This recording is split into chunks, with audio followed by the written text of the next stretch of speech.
eu sou Lino de Albergaria. Neste ano eu completo 40 anos de literatura e chego ao meu 100º título publicado.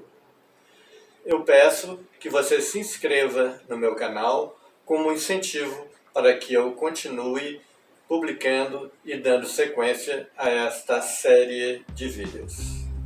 Em toda a minha vida literária, eu cheguei a homenagear alguns autores participando de antologias. Alguns eu adaptei, alguns clássicos eu adaptei para o leitor jovem, mas uma única vez, nesses meus praticamente 100 livros, eu escrevi uma biografia.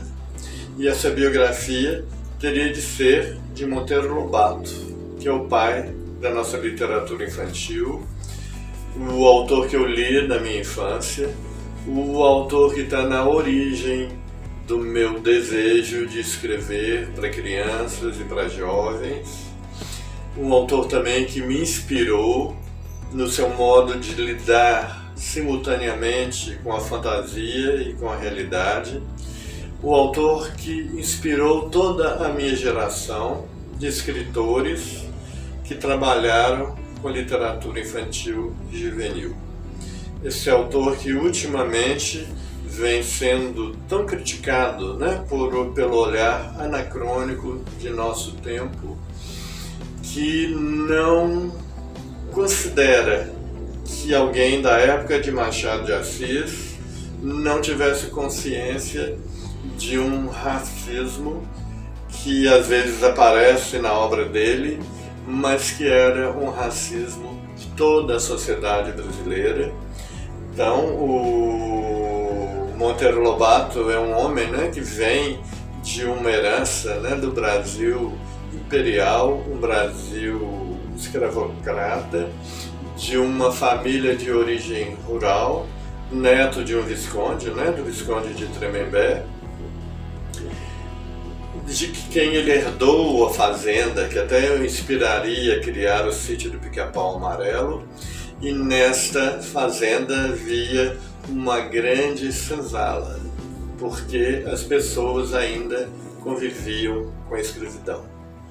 Então, era exigir demais que ele fosse uma pessoa que na sua época lutasse também contra o racismo, mas ele lutou contra muitas coisas, às vezes foi um homem equivocado, ele tem uma querela com os modernistas por ter criticado no jornal Folha de São Paulo uma exposição da Anita Malfatti, da qual ele não gostou, e ele a vida inteira teve inimigos, teve problemas e passou por momentos em que ele era amado ou odiado.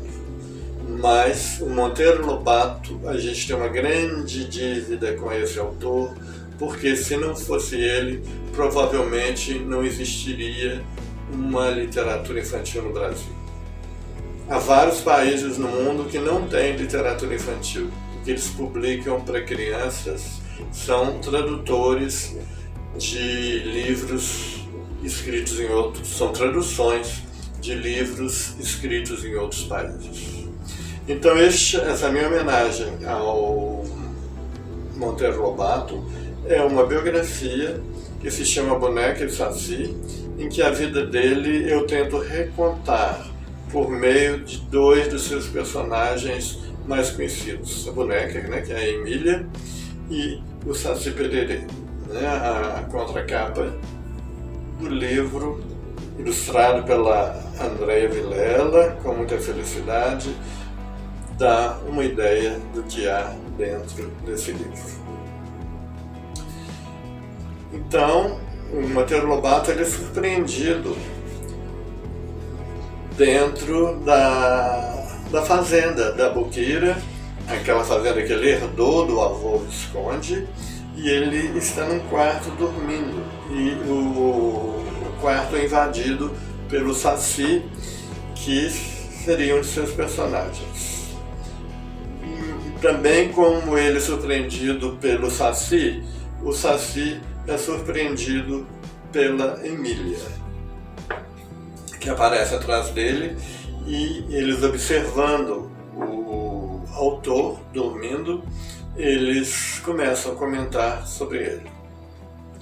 E esse bigodinho, que engraçado, comentei com a Emília.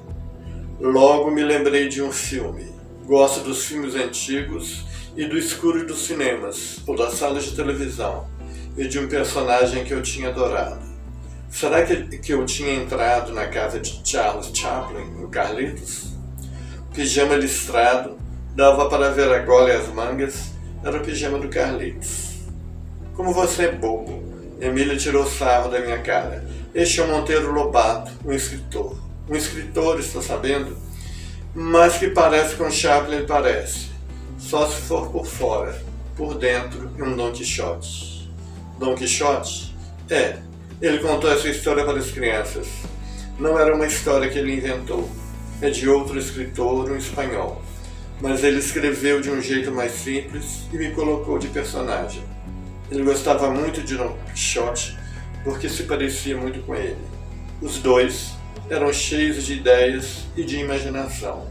E o mundo não entendia tanta ideia e imaginação.